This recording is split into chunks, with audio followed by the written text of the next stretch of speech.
just a little bit. But again, Mayor, members of City Council, thank you for having us here today.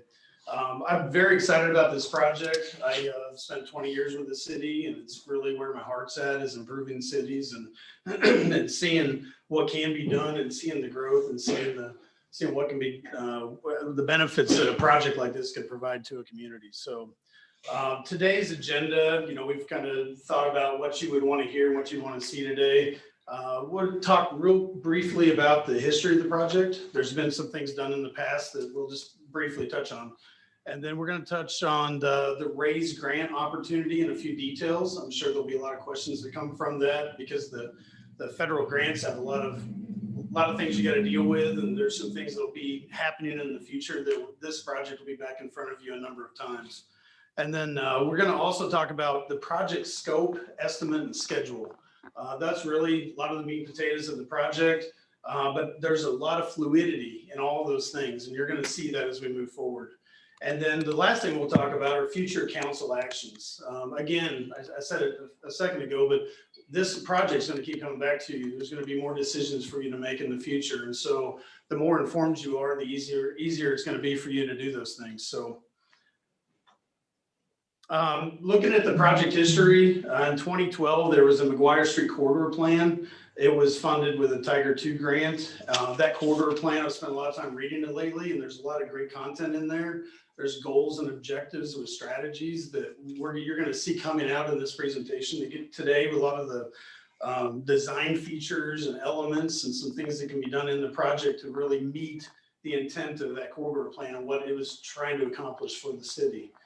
And then in 2016, Corey mentioned it, but there was an interchange operations study that shows what you guys know right now. The interchange is not great. It needs capacity. It needs improvements. It's a MoDOT interchange. So without their support or some other opportunities, it's real hard to get a project like that completed. I know the bridge itself is aging, but there's life left in it. And so this is the interchange operations study shows where those improvements need to be targeting in order to improve the interchange. And then you guys have taken a really great step forward in 2021 this year, doing that $17 million, getting a voter approved bond initiative for $17 million. You can't get a project done without the funding. You guys have taken the first step forward, so I applaud you for that.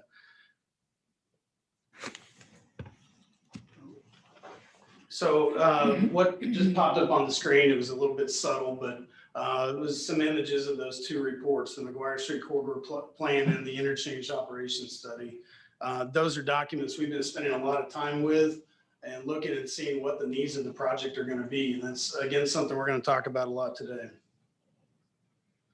The grant application itself can provide up to $25 million. You all may choose to not ask for $25 million. You have $17 million. That may be an opportunity to do some other things around the community. However, there's a lot of pieces on McGuire Street that need improvement. And so if you partner 25 million with 17 million, you can get a lot of the project done that's defined in the corridor plan. And so we're going to be talking about right sizing the project and whether or not we even need to ask for 25. We also want to make sure that the MoDOT portion is paid for. And I think the intent is to not use city funds on the interchange. And so we still want to continue to we want to make sure that happens. There is a July 12th application deadline, and we got started. You're fine. I got a question for you. Sure. So with the grant match, typically it's like a 2-to-1 or 1-to-1 or so. Are you saying that we have to match 17 million to get 25, or that's just that's how much we could do total? You can choose the match. You will get more points in the application and have a greater opportunity to win the grant if you were to get your grant percentage, the match percentage higher. Okay, so the higher the percentage. Right. So 50-50 is going to be looked upon more favorably by the raise grant folks compared to, a 64. I understand. So it's not directly 17. That's part of that fluidity I was talking about earlier. It's going to move around a little bit. And please interrupt in at any time with questions, because we want to make sure we get all those answered. It's kind of hard to remember them by the time we get to the very end. So thank you. Yep. Again, the application deadline is July 12th. We got started about 3.5 weeks ago. So we have a lot of moving parts on our end. We're looking at design concepts. We're looking at estimate. We're looking at traffic analysis and safety analysis. And what made me very uncomfortable coming up here today is none of those things are complete. we walked in today knowing that everything is still kind of moving around, and that does not make me as an engineer very comfortable. So, but the good news is I think we're making the right steps forward. We're making the right decisions to show you so that you guys can make informed decisions and allow this project to move forward. The raise grant application itself does have a number of selection criteria. We're going to cover those in 1 second. And then another big part of the application process itself is the benefit cost analysis. This is something that we do in HDR quite a bit. We have economists on staff. We have traffic and safety engineers on staff and others who provide the data and the analysis that feed into that calculation. And that's the information. The benefit cost ratio is really what the raise grant folks are going to be looking at when they're determining how worthy an application is compared to another application. So that's an important aspect of this. If you wanted to go in to look at a little more information on the raise grant, there's a whole website. I actually put the apply link here in the presentation, but there's a plethora of information on that website. So I've just mentioned grant selection criteria. So I'm going to kind of quickly talk about those. Safety, when you have a certain improvement, you add a right turn lane, you're going to improve safety. You're moving the right turn traffic out of the through movement, and we can put some numbers to that and prove a safety benefit. And we know how much we're using some calculations for property damage only and fatalities and whatnot. We can provide an actual number that shows what the benefit's going to be for each targeted improvement along the corridor. And so that's a little bit of the metrics, but the second item is environmental sustainability. The project, all federal projects have to go through a NEPA process, and this project being in a developed corridor makes it a little easier. We're hoping that we don't have to do a lot of other studies. It takes a year and have a much bigger document. We're hoping a categorical exclusion can be accepted, and so that we hope that that's going to be a smaller portion of the project, but there's points there if you can show some environmental sustainability, and we will show some today. Quality of life, this is a challenging topic here. The current administration is real interested in social equality, and so we will be working with staff on finding out information about the community to show where we can have some improvements in racial equality, equity and inclusion, and even removal of barriers for underserved. We think getting pedestrian and bicycle access across the bridge is one of those things that shows a removal of a barrier. We know there's a lot of students at the school that don't have access to automobiles, and they could use the pedestrian and bike facilities to move around the community. So there's things that you guys are already doing in this community that's going to help to answer and check that box. Economic competitiveness. I'll tell you right now, I've seen over in my career, I've seen these corridors change and they become destinations. There may be people avoiding the corridor right now, which hurts businesses. If you improve it, it becomes a destination. Maybe you have outdoor dining and seating, and maybe you have play areas, and you have other things along the corridor that makes it a destination. The businesses are going to want to relocate along through there, and they're going to want a safe corridor. They're not like locating along unsafe corridors. So economic competitiveness is something we can show. State of good repair. I know there's aging traffic signal poles out there. The pavement's aging and starting to crack quite a bit. And so showing an improvement in the infrastructure is going to be critical. Partnership. Obviously, this won't get done without MoDOT's partnership at some level. It may not be a lot of funding, but if you do an interchange, they will be a partner. And usually federal funds are filtered through MoDOT, so they will be a partner. And then you guys have a lot of community partners, and we're going to be working with those community partners and connecting with them to try to obtain letters of support for the project. So as the project is developed and identified and the scope items are tied down, we can show them what those benefits are going to be. And if they support the project, they're going to provide that letter, and that's going to help with the application. And then last is innovation.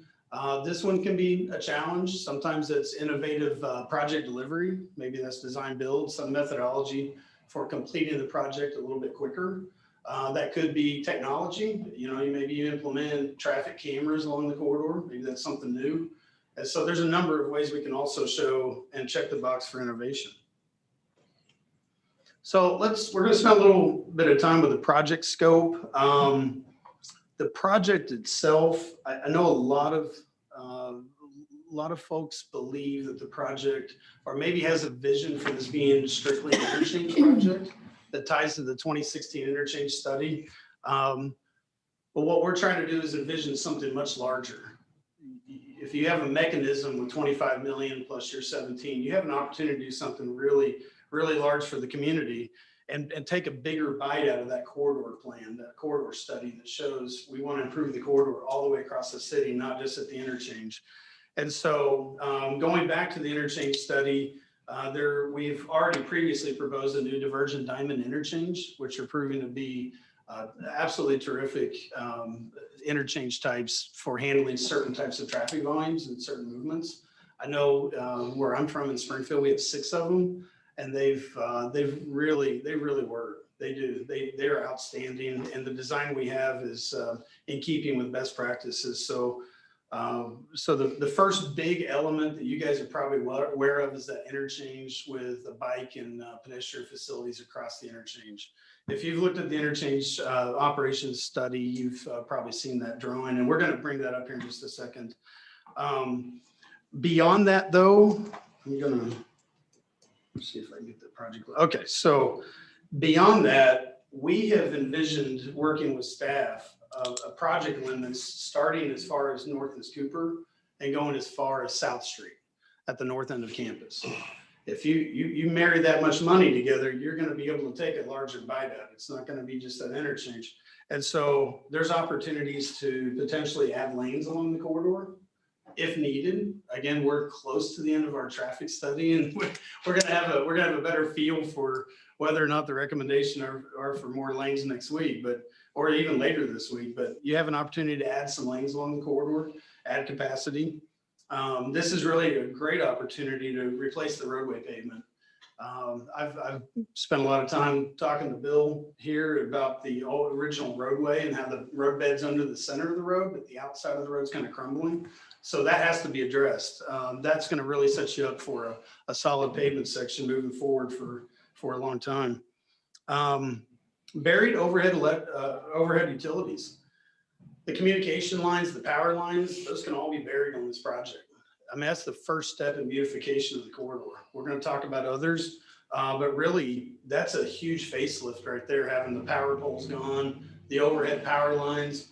And that's what, and you've probably already been doing that. You've been doing that in your downtown already. So you can see just how much nicer it makes the corridor. I've mentioned this before, pedestrian and bicycle facilities. This touches that multimodal portion of the project that the current administration is really looking at. Again, it opens up barriers for those who are maybe underserved or they don't have automobile access. And so providing really high quality pedestrian and bicycle facilities to move north-south through the community is absolutely imperative. Another item that we may talk in more detail about is streetscaping and aesthetics. And I do want to say that it would not be in terms of the streetscaping you're aware of in downtown. This corridor carries more traffic. It's going to be at higher speeds. So the scale is a bit different. And we have an opportunity to envision that all as a team together and see what that's going to look like. It could be some street trees occasionally. It could be a wider sidewalk. It could be some decorative signal poles at Gay Street, traffic signal. It could be small items. It could be a large gateway feature somewhere entering the city or getting close to Gay Street to say, hey, you've arrived at a destination. So there's a lot of different possibilities there that will flesh themselves out more when the project moves forward in design. I've already touched on the next item, new signal poles. Some of the old MoDOT signal poles out there are rusting. You can see those in Google Street View, and you can see them when you're standing next to them. They're starting to look kind of rough, and that's an investment that's got to be made at some point anyways. The poles have to be in good condition moving forward and be safe.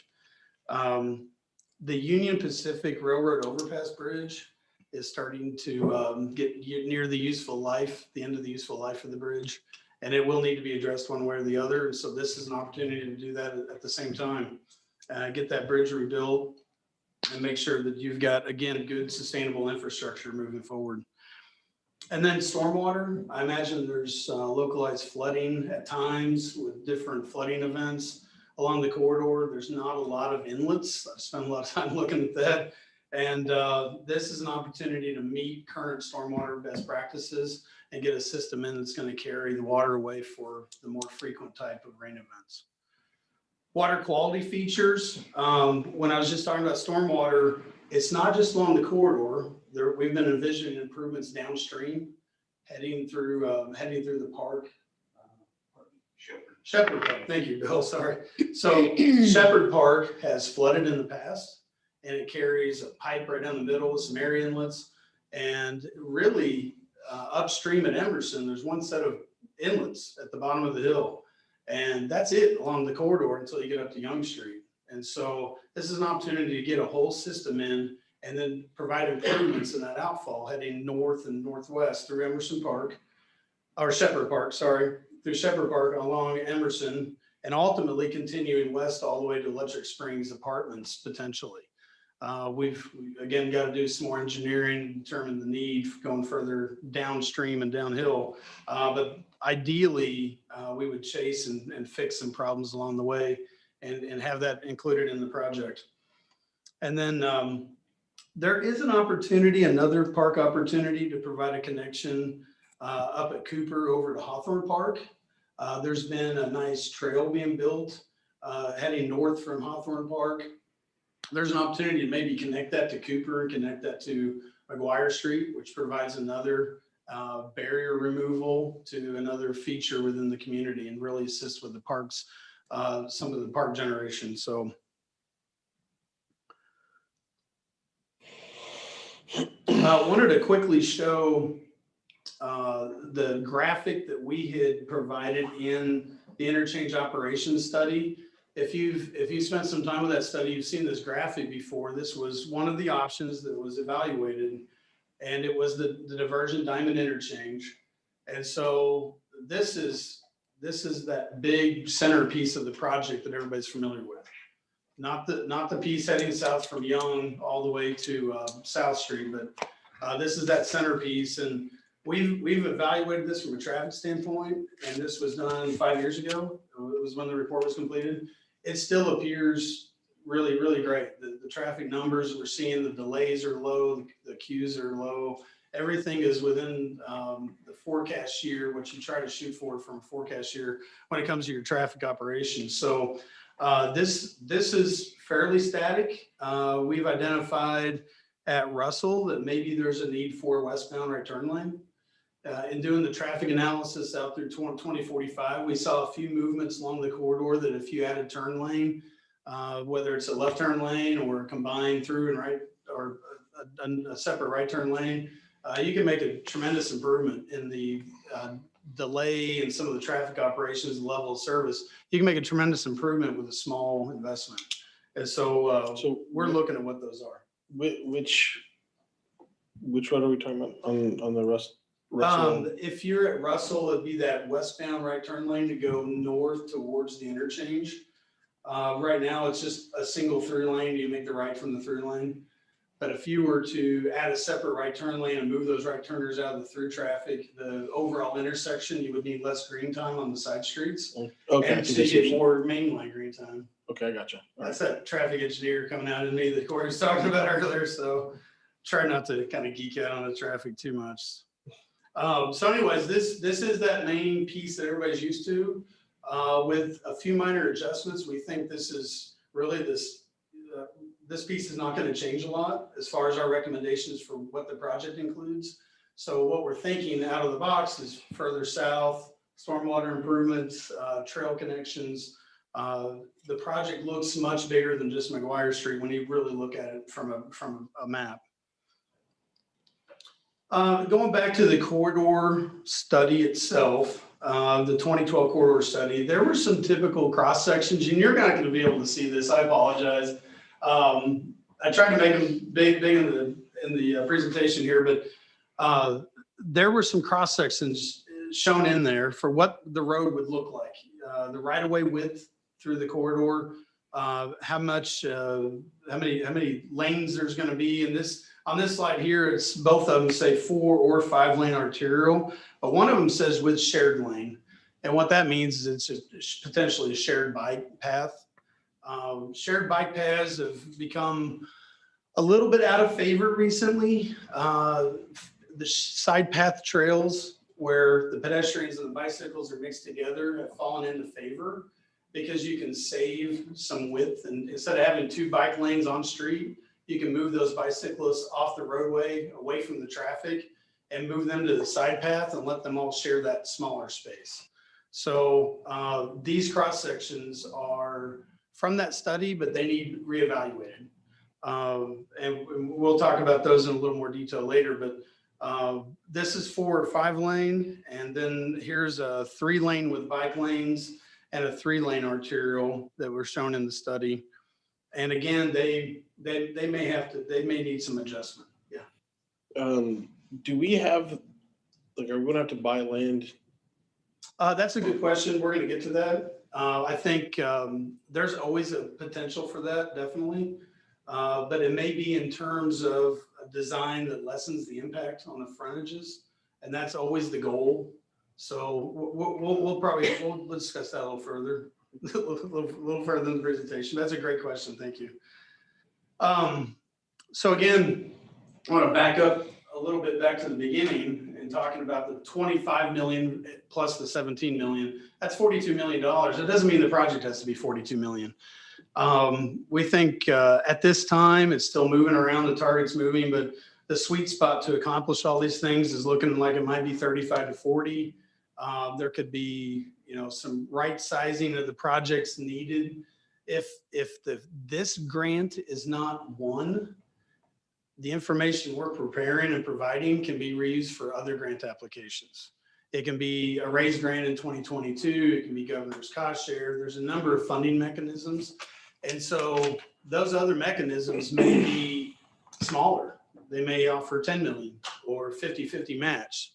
And so the project would again change in scope and in size. And so I wanted you to kind of be aware of that this is, again, very, very fluid. It's going to continue to move on us. One real key fact about a project like this is if you get a grant and you move through to approve the grant and sign the agreement, you're kind of locking in some prices, or not so much prices, but what the project goals are going to be. And so one thing that can happen is you can get some variability in your construction costs, either typically materials, but it can be a number of things. And so one of the things we're doing is we're tracking construction costs very closely. Diesel fuel has grown tremendously since the start of COVID. Lumber and plywood, I'm sure you've all heard about the prices of lumber and plywood's grown. We're seeing 62% price increases over the last year. And then some other materials, including PVC. The electric issues that happened in Texas earlier in the winter has shown how bad their conduits were. And so they're needing conduits, and now PVC prices have shot through the roof. And so that's something we're tracking so that we help make sure that everything fits together, the project goals with the anticipated estimate of the project as we move towards making this raise grant application, so that everything adds up correctly. So before we talk about this slide, I want to stop and ask if there's any questions. We've got Simon Sun again here. He's our roadway engineer, and we have Taylor, who's really dived into the traffic numbers. And so I would encourage you to think about some of the questions you have about some of those scope items I talked about, costs, and even if, traffic means something to everybody every day. I know it does. It means something to me. So I would like to stop for just a quick moment and see if there's some questions that the rest of our team can help answer.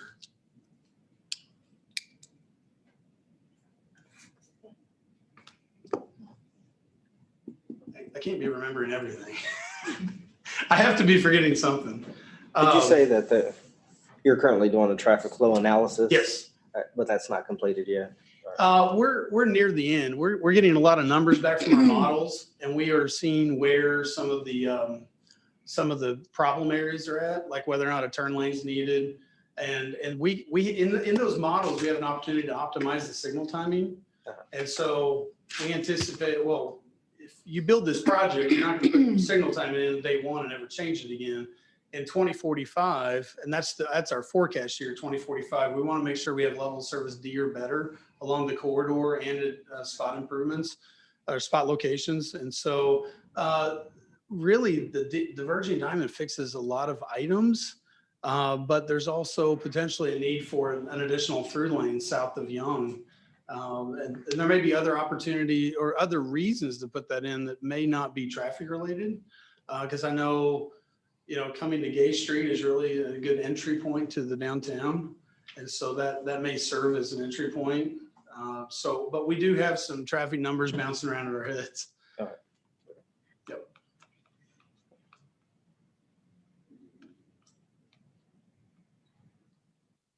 Okay. So I want to take a second real quick and ask Corey. Corey likes to challenge me with questions. I'd like to ask Corey for a second. Having gone through all this information, and we've done it as a team a number of times, I'm sure I've missed a few things. So Corey, I'm sure you have a few questions. Yeah, just what happens if we apply for the grant and we don't get everything we asked for? Right. So that kind of goes back to what I talked about earlier, right sizing the project, but they may come back with an offer. They may say, well, we don't want to provide 25 million. You got a great project. We may provide 20 million. So there may be a pivot needed to make sure the project is sized to that point. And even to take it a little bit further, they may not provide any money. They may not, it is a very competitive process, but we know of a number of opportunities continuing over the next year, 2 years, that's going to really help to take this big bite out immediately out of the project and the needs. So did I answer that? Yeah. I mean, if we don't get the grant at all, could you expand on it a little bit more? What some of the other opportunities would be down the road or in the near term? Just mention some over there. Yeah, so Governor's Cost Share is something that got started up a few years ago. I don't remember, if I remember right, is that limited to like 5 million or? Yeah, there are different levels. I think it could be more than that. There's Yeah. ODOT cost share, there's Governor's cost share, opportunities out there. I think the most important thing is that the raise grant, we speak Tiger, Mills raise grant, term earmarks are starting to come back into play a little bit as well. There's lots of opportunities in order to take the money that's available right now, the bond initiative, and pair it to get more money. Yes, sir. So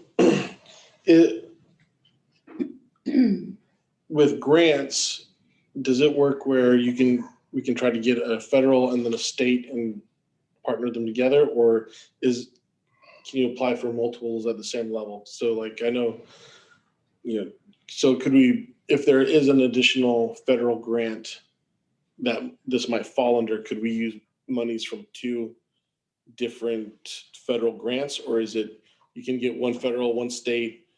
Typically you see it being one federal grant paired with local state monies, and their local state monies go to match. Typically you don't see more than one federal source coming into them. Okay.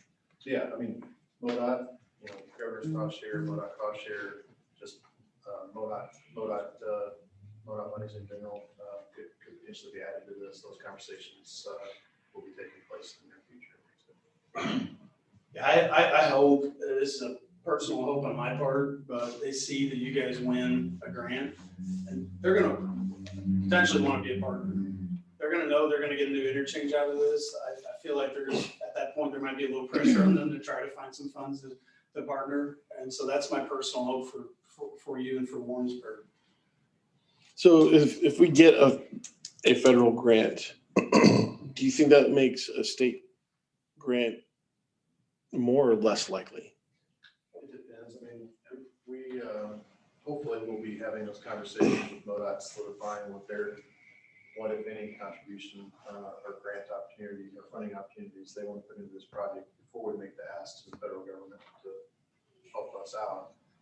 That shows the partnership, which is a big scoring piece of it. We're going to ask for statements of support from them, from MoDOT in general. So you know, that's typically the way it goes. You typically don't do it and then go back and try to get more from your partners like that, sit it down in front end. So that's all the work we're going to be doing over the next month or 2 years. So did I answer your question? Yes, sir. Thank you. One other question that I'd like for you to talk about is just the opportunity for public involvement going forward. If a grant were to be awarded, Jason. Yeah, there are a number of requirements when you get a federal grant, and one of those is a pretty healthy public involvement process. There's going to be documentation required that you've had a number of opportunities for input by the citizens and the public. And so there'll be a lot of meetings. There'll be a lot of, maybe even go so far as call it a design charrette, but an opportunity for them to voice their opinions on what the project should include, what it could look like. And so, and this is an opportunity for the city staff to work with the citizens and document those things. And again, make sure the project is right sized. I keep saying that, but that's very important so that the dollars you have goes as far as we can make them go. But yeah, and you can always have public involvement outside of this. You could continue even beyond the time that we apply for this grant, beyond July 12th, you could continue doing some study and public involvement between now and the time that we find out if the grant is going to be approved and awarded to Warrensburg, if you wanted to go so far to do that and continue to hone the project scope and the needs of the community. A 2012 corridor study is a bit dated. It's 9 years. I've seen studies used for 30 years and completed. It takes a while, or over 20. So, but those are the requirement to do public involvement will be done if the money is approved by the feds. Jason, you mentioned that our McGuire Street corridor project was done in 2012 and it is 9 years old at this point. But can you talk about some of the things that the city has already done that were recommendations that were made in that corridor study? Absolutely. So spent some time looking at some of the goals and objectives of the corridor study, as well as some of the strategies. And some of those strategies, you guys, the city of Warrensburg has been completing.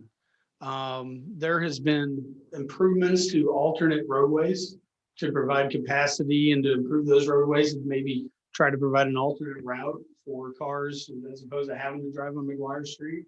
It takes away and pulls some of the density away and allows for the city to kind of grow as a whole around the corridor.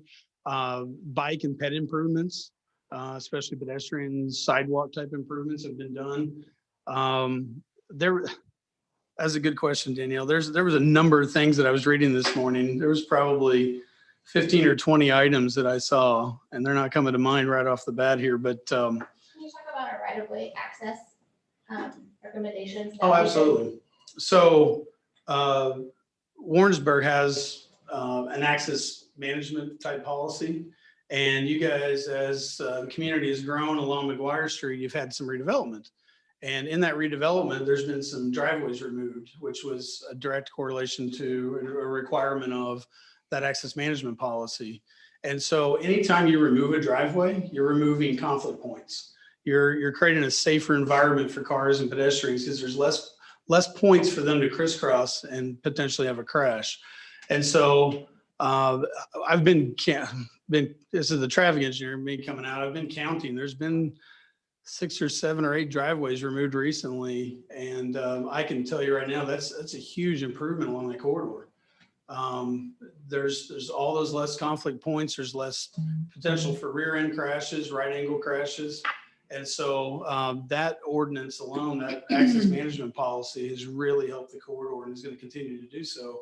I've taken an opportunity to look at the corridor and see if there's other, kind of low hanging fruit driveways that could be removed easily with the project if the project or when the project moves forward. But some of those, even if we weren't able to get those out now, the access management policy would allow those to potentially be removed at the time that the property redevelops. And again, redevelopment is one of the goals of this project, is to get some of the lower intensity uses to redevelop into some higher, better serving community type land uses.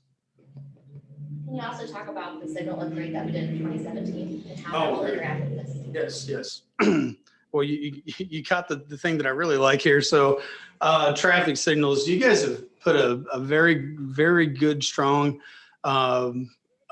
improvement in along the signals. You've interconnected the traffic signals with wireless interconnect. You've put in detection.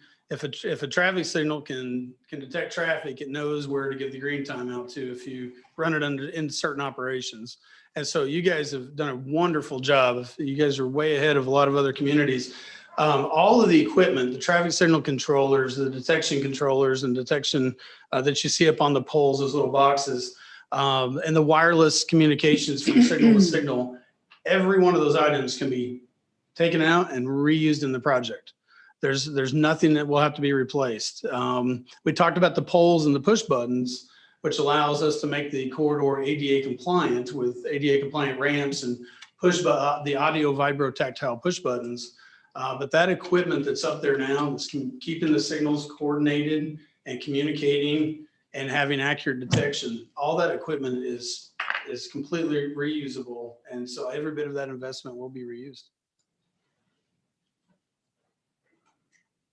On the same lines, Jason, the 17 million, when we're envisioning this project, we talked about a little bit the split between where the $17 million in bond money is being spent, kind of how we're using that to set up the project. Yeah. So we've, going back to the core portion of this project, and that's that interchange. That goes back to that drawing we showed earlier with the Diversion Diamond and improvements down to Young Street.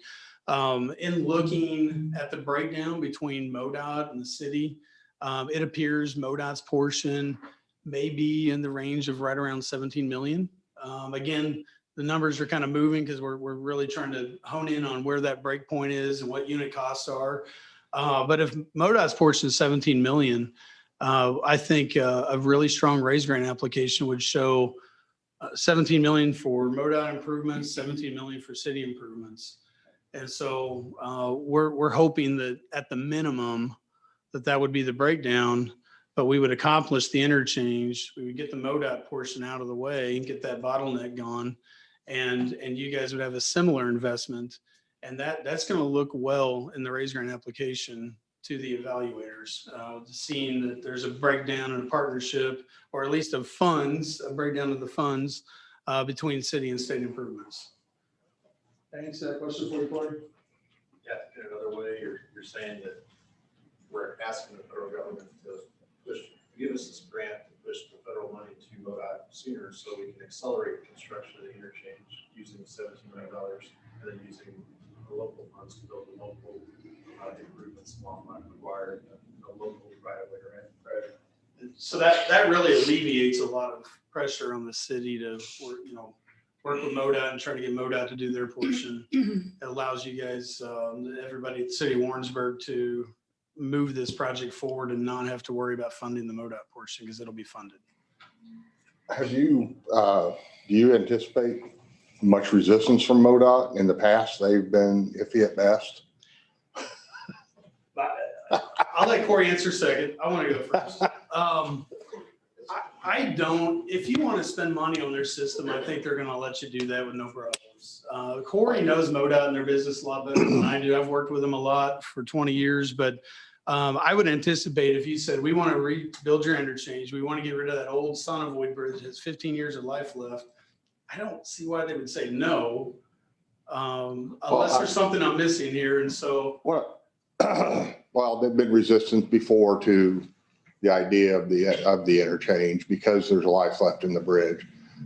And we've worked with MoDOT before, and they are, and you probably can tell they can be facetious at times. Trying to be nice. The bridge type that is, it's a Sonovoid, has fallen out of favor. There's easier, better ways of building bridges that last longer. And they've taken an opportunity across the state. When these bridges come due for replacement, they don't go back to that time. And they look forward to rebuilding Sonnevoy bridges and getting them going. And so they're checking them off around the state. Let's get rid of this Sonnevoy bridge. Let's get this one.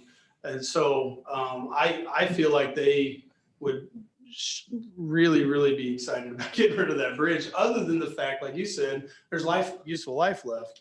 And that goes back to the fact that, you know, they're always struggling with funding. And so, Corey, I don't know if there's. I totally agree that, you know, you're asking the federal government for money to fix their potential problem. But A lot of, if MoDOT were to replace it, people misunderstand sometimes how MoDOT's program gets taken care of. A lot of their funding is coming back from federal projects. A lot of them are 20/80 cost shares to 20 state, 80% federal. So you're actually pulling in the federal funding sooner through this raise grant and bringing it to the state. And you're using local dollars to match it. So it's always, anytime you can do that, it's a net positive for MoDOT. MoDOT has a planning process in place, right? With the RPC. This is one of the top projects from the RPC at this point in time. So that's important. That's part of MoDOT's planning process. What's the RPC? I'm sorry. Regional Planning Commission. So it's the Regional Planning Commission. Pioneer Trails.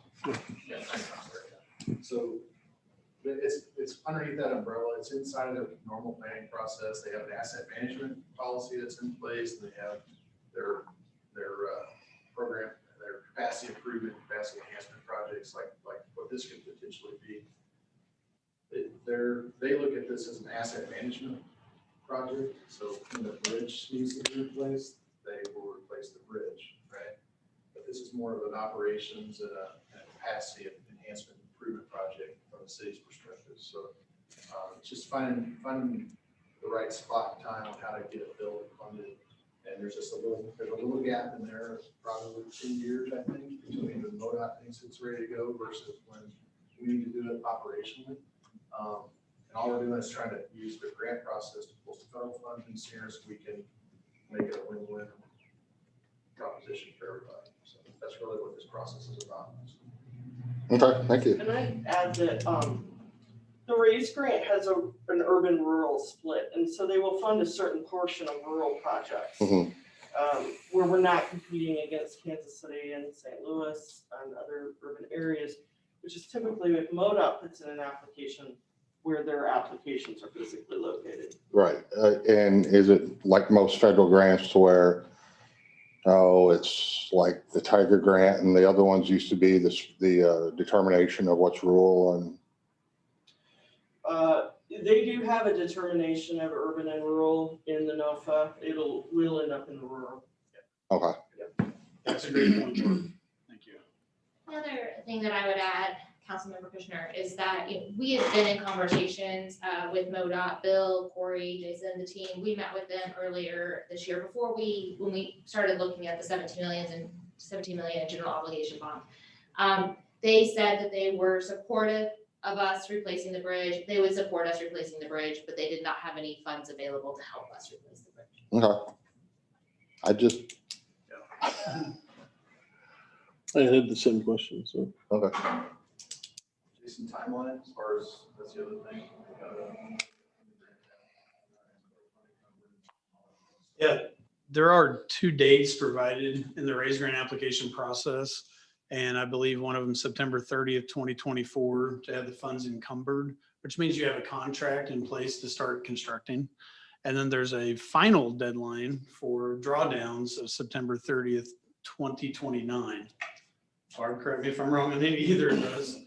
And so that's a pretty lengthy timeline. It really is. If we look back at the innovation strategies or some of those items they're going to be evaluating the application for, we talked earlier, I think I made mention to innovative project delivery, some sort of design build methodology, or some others. There's a few others. Those methodologies will probably get this under contract in 2020, by the end of 2022, early 2023. So the dates are not real challenging. The dates are actually long enough out, far enough out, you may be able to do a traditional design bid build, where you design it, complete the plans, bid it, and then start construction. And so all of those are on the table at this point. Those are all options. But again, some consideration has got to be given to the delivery methodology in order to try to see if we can get some points for innovative delivery under the innovation category. And so that's something we do at HDR. We do all sorts of types of projects, and obviously design bid build is the traditional way of doing a project, but design build projects is something that we do all around the country. And they range up to, $500 million projects. So it's something that we're very familiar with. To throw out one more date, we would find out roughly November of this year, if awarded. And they've been beating those deadlines. I think last year they beat the deadlines by about 5 to 6 weeks, which is common. So I would hope that realistically we'd find out by mid-October, but it could go as far as November 22nd. Corey, you have more questions? I just want to, as a matter of clarification, the schedule on this grant is pretty forgiving. You have time to do this traditionally, design bid build, and go through a pretty rigorous public information process, make sure that your community's informed, make sure that you're getting a lot of input from them. Some reason Jason brings it up, some grant processes in the past, the timeline has been so tight that you had really no other choice to go alternate delivery. This one isn't like that. It's set up to allow us to do this very traditionally. It's just the alternate delivery approaches and things that are out there are something that we know would have to probably take resolution or ordinance to be able to do that. So there's lots of discussion topics there. We just want to introduce that. Give that more detail later on. And the top bullet right here, grant acceptance. If you are awarded the project, there will be, I believe, a resolution to accept the grant and sign the agreement. And then there will be another ordinance. Barb, can you remind me? You will need to do a resolution to approve the submission of the Oh, application. the submission. So that would come up in June or, I'd say into June probably. Yeah. And then if awarded the grant, once that agreement and final budget's negotiated, we would come back with an ordinance authorizing the signature and the acceptance of that agreement. Thank you, Barb. I just, Barb, if I could, that the acceptance of the grant agreement between the submission and the award of the grant, and then that time frame leading up to the grant agreement, there's it's an off-ramp, so to speak, or it's an opportunity to adjust, based on what we actually get. We are able to adjust our scope, and there's time in there to negotiate how that looks and things like that. So I just want you guys to be aware it's not, there's an opportunity to have a discussion based on what we actually get awarded by the federal government.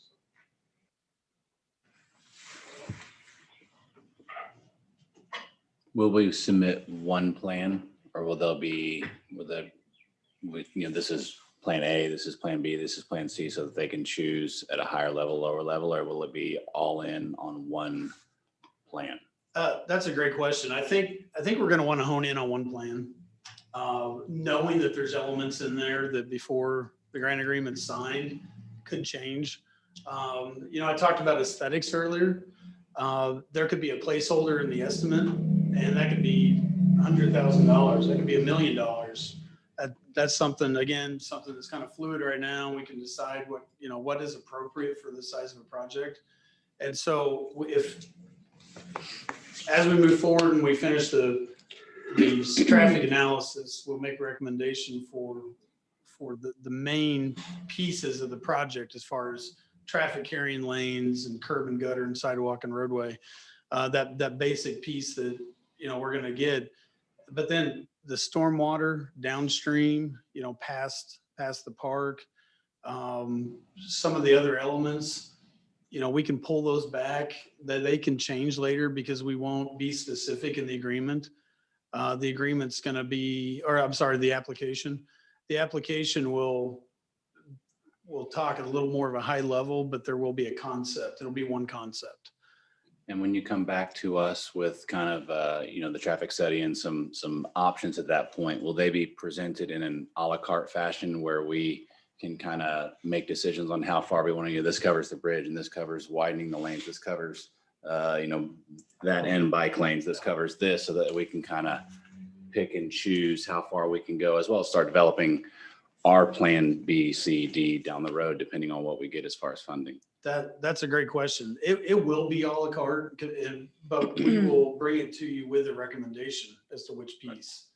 Because you could carry lanes down to North Street. You can carry additional lanes down to Gay Street. You could include on-street bike lanes as opposed to a side path trail. You could put a lot more money into aesthetics than we had originally anticipated. So there will be kind of a menu to choose from. And we've been working with city staff to identify the absolute critical needs. If you got money and you're going to do something with this corridor, what is it you're going to do? How's it going to be safe? How's it going to carry traffic? And how's it going to be, why would it be a destination? Why would somebody want to develop through here? And so we want to check the boxes on those objectives that was in the corridor plan, even if the way we're doing it looks a little different than the original corridor plan defined. Because I know when I looked through when I was reading the corridor plan, I was seeing strategies, and some of those strategies over the last 9 years, like I said earlier, has fallen out of favor for development type projects. And maybe it's just an on-street bike lane compared to a side path trail, maybe something simple like that.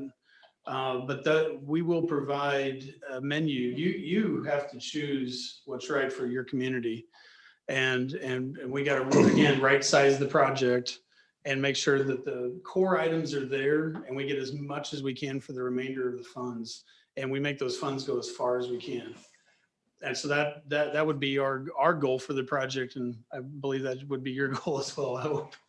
And as we're trying to develop strategy and thinking about what percentage to ask for the raise grant, what do you generally see to be the sweet spot or the off the cuff recommendation now, between the 40 and 60%? Is, you've mentioned 50%. Is that kind of where you traditionally see successful applicants, or do you see it at 40 and 60?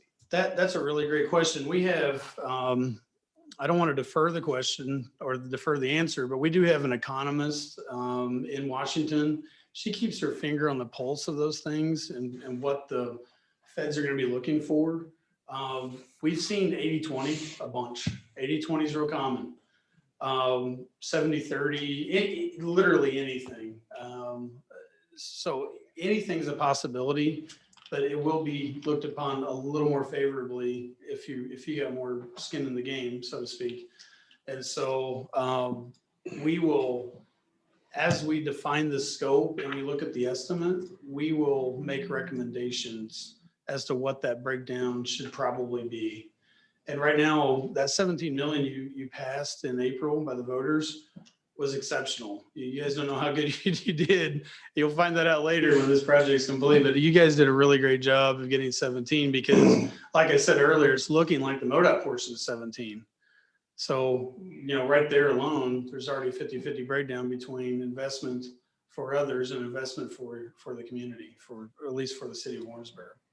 And if we're awarded and successful in the application, is there any flexibility downstream as far as, to say they approve 20 million or 15 million match 50-50 and we decide at a later date that we want to only do 14, do they match up to 15? And if we choose to do 14, they kick in 14, or is it we're committed to do that particular item? I think Or that all of answer that item. is once a grant application is submitted and there's an ask, they will provide an offer for either the full 25 or for something lesser. I think they would prefer you to stay with the match amount you had. However, I do think there may be a small negotiable point in there, but that again is a question for our economists, and I would be happy to get this answer back to you. I would like to see if Corey knows more information on that. I'll just say that I talked about that off ramp earlier. That that timeframe after the grant is awarded and when you sign your grant agreement, you have the ability to negotiate there with Federal Highway on exactly what your match is, what the scope is, what your schedule is. That grant agreement is a contract that you get the opportunity to execute and negotiate.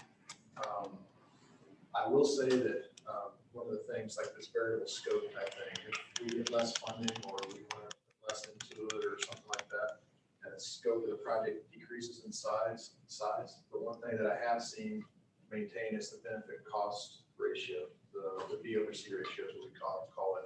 They're going to require that your B over C is maintained. So if you start adjusting your scope, that's the thing they kind of focus on. As long as that B over C, the return on investment for the dollars that put in and maintained, that's what they want to see. So that'll be a big issue. One of the point I want to make on that B over C ratio, that's a 3 to 4 week process for us to do the economic analysis once we set the scope. So the grant is due July 12th. So we need about a month in there before we do that. So we're going to come to you in the June meeting for the request or the approval to submit their grant application. So you can back it off where we're at today. We have to do a scope of what we want to move forward pretty quickly. So we'll be talking about that tomorrow this evening. It's really, they don't give us much time for these, and a lot of it is that cost analysis. Time we need to do that, so we'll press it really hard to define that scope as quickly as we can with your guys' input. Jason, can you go back in the slides to where you're talking about the buried power lines, Yeah. There's a couple slides there. I think certainly any input you can give us tonight on pieces of that are more important to you or less important to you. Any input there helps us really finish narrowing down that scope. If there's any discussion around or questions around these points, tonight's really the night we need to hear that. So he has that month to run that model. Right, and that's a good point. I'd like to ask Bill a quick question. So we've had conversations and you made mention that we usually always bury overhead utilities. Is that a city policy that we always do that on all projects? That was in the downtown area, but anytime you go to an improvement this large, that's the first thing you do, is get everything underground. And then we coordinate with those utilities. Some we pay for, some we assist in paying for, and some of those utilities incur that cost because their utility is within our right of way. So when we have them relocated, they relocate it at their own cost, which comes around, the customer's going to end up paying for it anyway, which still a pain for us. And Bill, can you weigh in on, is there a logical way to go about this? For example, once we accomplish the bridge and looking at additional items, like I would think that burying the overhead utilities would be first, just to get that done and out of the way. And then we could always enhance or widen the roadway at a later date or add some of these pedestrian stuff after that. Is that correct? Or what's your? Say the part about when would it occur? Yeah. So is there any construction background recommendations that you guys would have as far as pointing us in the right direction? Or should we kind of put, if we're going to be looking at the a la carte menu, is burying the overhead utilities, that's kind of the staple we should start with. We can always widen the road over the top of that. That's easy. We could always add the pedestrian access. That's a little easier. What's the logical step from a construction perspective is what I'm asking. In that perspective, the first thing you'd be going after is the major utilities, water main, gas main, things like that. We would be, prior to doing this project, we'd be already discussing that with them. They would have the plans that we're about to have, and they would be given an opportunity to go in there and make those changes that are necessary for them. Because the last thing you want to do is build something and then later they come in and have to tear it back up to get, we need to replace the gas main. So all of those major utilities are all taken care of right up front. So that'll be the first thing to see, similar to projects we've done in the past. And then you're going after during the project, as it begins, is when you drop the power lines. And in this particular project,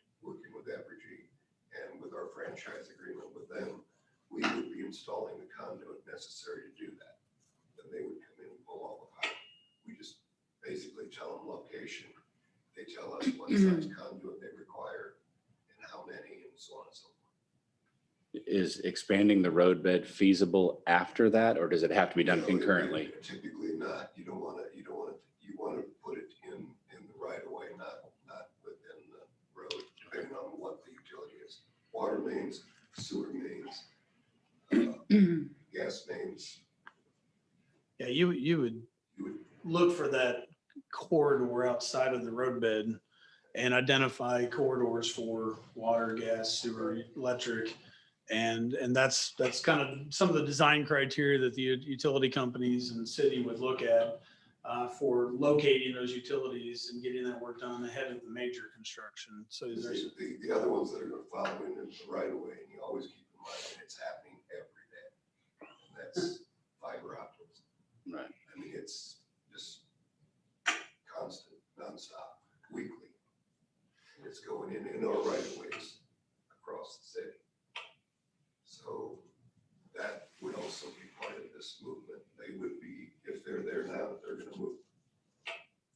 Is there any resistance from the utility companies as far as whenever we talk about wanting to? Sorry. Is there any resistance from the utility companies Oh, as far as whenever we say we want to move? We're not the most kindest, friendlier people in town, but we have a pretty good rapport with them and we work well with them. Okay. There are some resistance, but it's not, no one wants to create more work for people, but in some cases, But they're willing. it's necessary. And then you also talked about MoDOT partnering with us. Is there any conflicts with that as far as wanting to design something different than the designs that we have, or? No, so that interchange operations study, it followed typical methodology for evaluating operations, and it's what they accept. So that study, they'll look at that and they'll review it, and they probably already have closely, and they would accept, the recommendations and see what those delays and level of service and some of those metrics are, reduce carbon emissions, reduce fuel consumption, and they would either agree or disagree. But we do studies like this for them all over the state all the time. And we follow the same methodology that they accept. And so I wouldn't see that as being a concern. Yeah, they would. And they like DDIs right now. They're really in favor. So like I said, there's 6 in Springfield and I've been a part of 5 of them. So they like DDIs. Okay. DDS, diversion diamond. Diversion diamond, sorry. Just wanna make sure. All right. I'm too used to that term. No, So, yeah, no. So we were talking about kind of prioritizing things. Would that be would that include the stormwater type stuff? Because I mean, that's part of the program. Because I mean, that's one of those things that just doesn't get very much love. And me personally, that'd be a high priority. But Yeah, you won't want to do any improvements on the corridor without it meeting full stormwater design standards. okay, so that's already at a top. Okay. Yeah, it's one of those non-negotiable items. We got to do it. And we want to do it. I think where there's a little bit of flexibility is how far downstream do you try to continue to make improvements? You don't want to collect more water on the corridor and throw it to the same point that already floods and makes it flood, at a higher elevation. So we have stormwater engineers on staff that will look at what those flows are now compared to what they will be at the end of the project and identify ways, methodologies for not making flooding worse and actually improving it downstream. And I've spent a lot of time with Bill in the last couple of days looking at every storm structure downstream all the way to US 50. And so we've got a lot of items identified and we're putting cost to those now. Well, Barb, you were asking for us to note our priorities, and I was wondering if that would have fallen kind of what you were looking for, or if there's other things for aesthetics or whatever. Yeah, I think priorities either in how the corridor looks, or how it functions, or the limits of it, north to south.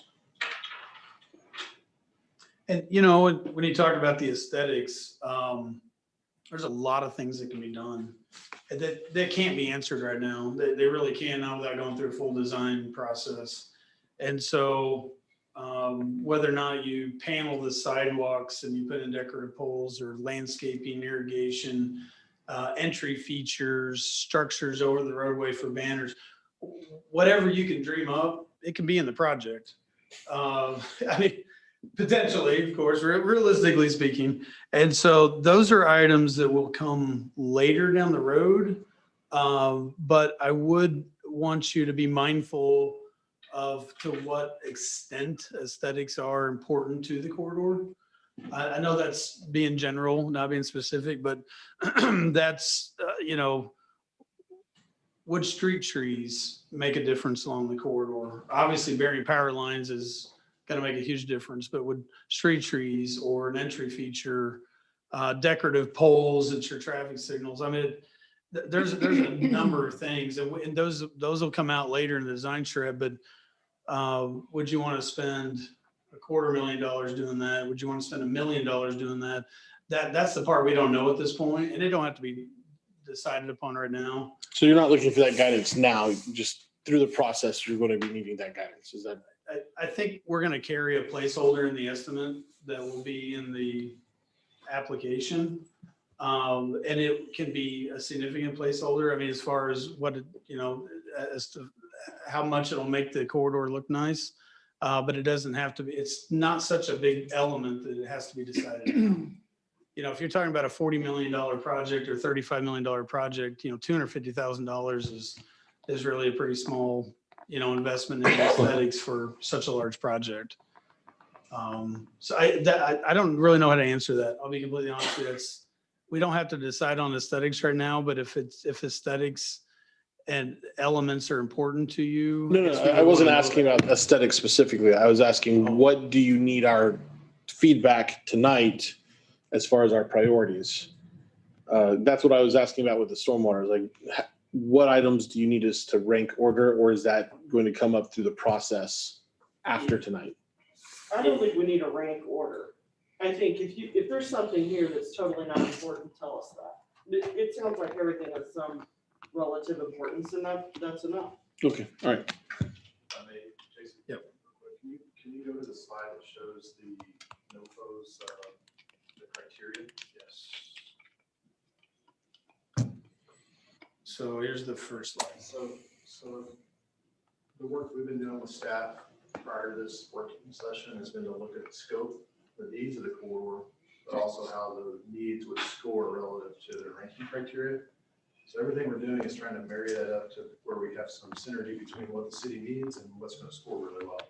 So it's a competitive grant process. We're looking at benefit costs and all of those types of things. Taylor and Matt, our grant writers will be working with our economists, that defining and improving the scope that we've envisioned to give you guys the best scoring benefit cost ratio that we can, that meets the city's needs and priorities, that aligns best with it, I should say.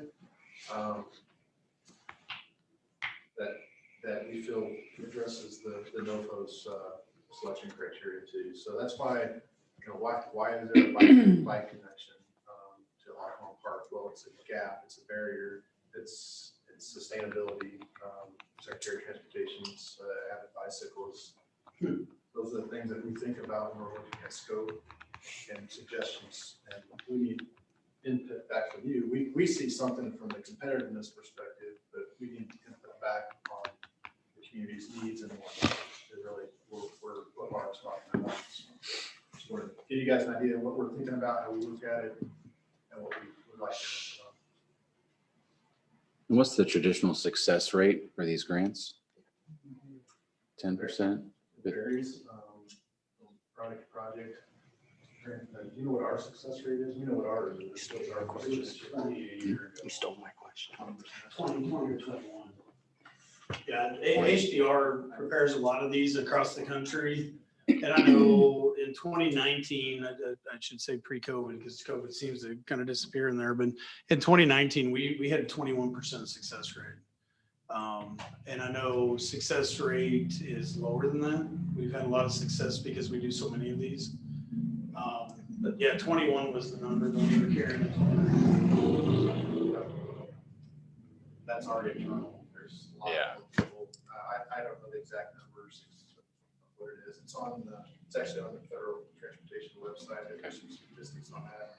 The link that they had. I think, don't quote me on this, I think I read 7%. But that was, from year to year, that can be dramatically different, rural versus urban, the number of applications submitted. I think a lot of communities with the change of the president, and I think that they've changed some of the selection criteria a little bit. It's written a little differently. The social justice portion weighs a little heavier. And so I think, I feel like that's going to detract some cities from putting in. A lot of cities have just straight capacity projects, and those aren't going to be looked upon as favorably by the scoring system and criteria. And so, what Warrensburg has going for them is you have a whole variety of things. It's not just capacity. There's a whole bunch of things with the environmental considerations, the economic competitiveness, state of good repair. There's a lot of other things going with this project that we've not always seen in some other applications, and what other cities may not actually have. So they were correct. Since these grant programs have been out there, they have awarded 680 projects out of 9,700 applications. So that's about a 7%.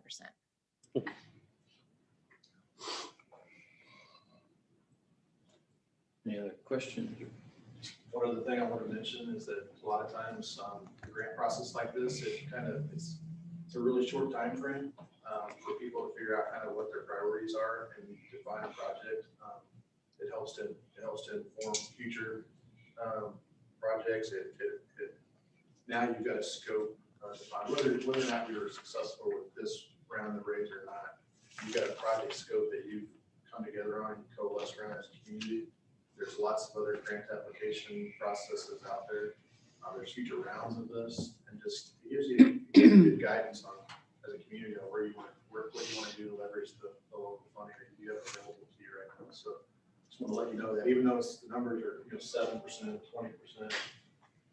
these processes typically are the first step in doing something like this in most communities. So regardless of what happens in this round of raise. Well, on behalf of council, thank you very much for all the time that you've put into it, staff as well, that we know there's a whole lot of work behind the scenes, and we sat here for an hour. So thank you for coming and bringing so many people and answering questions. Thank you for having us. We're very excited to stay with the project. We've been working with you guys for a number of years now, and you guys have been great, but I applaud you and your vision for the community. We see a lot of communities not doing this sort of thing, and you guys are making the right steps forward. You're making the right decisions, and we're excited to be a part of your team. It's an exciting project. I know this is the listening phase, Yeah. and so you're talking to Right. It's an exciting project for us. So thank you. Oh, thank you. Item number, I'm sorry, is there anything? Okay. Item number 5, closed session. I'll go ahead and read it. Vote to close part of this meeting pursuant to section 610.021 of the revised statutes of Missouri relating to 1, legal actions, cause of action, or litigation involving a public governmental body and any confidential or privileged communications between a public government body and its representatives and its attorneys. Brooks, Yes. Kushner, Yes. Lund, Yes. Bentley, Yes. Holmberg. All right, that will adjourn the work session.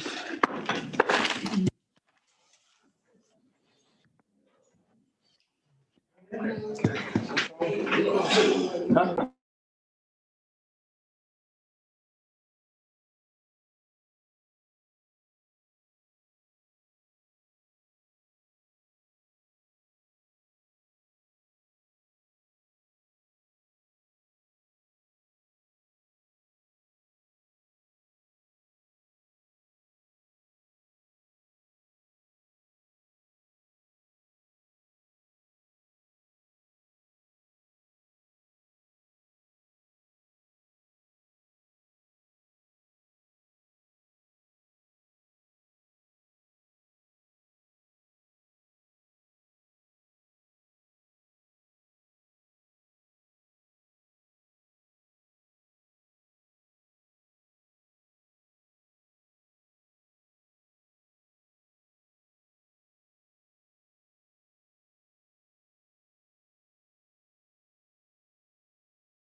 Okay,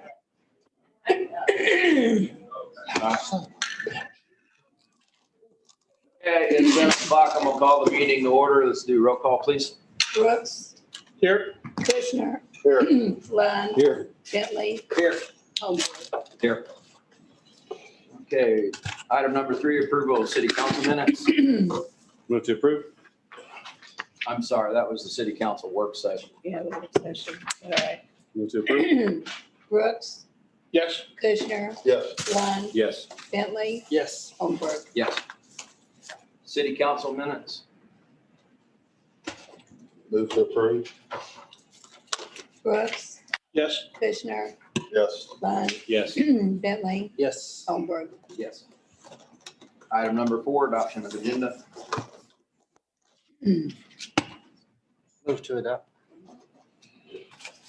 Brooks, Yes. Kushner, Yes. Lund, Yes. Bentley, Yes. Holmberg. Yes. So item 5, we have several presentations. I want to thank everybody in advance for presentation. We'll go through, ask for 5 minutes from each organization for your time, and we'll start, looks like, with Big Brothers and Big Sisters, please.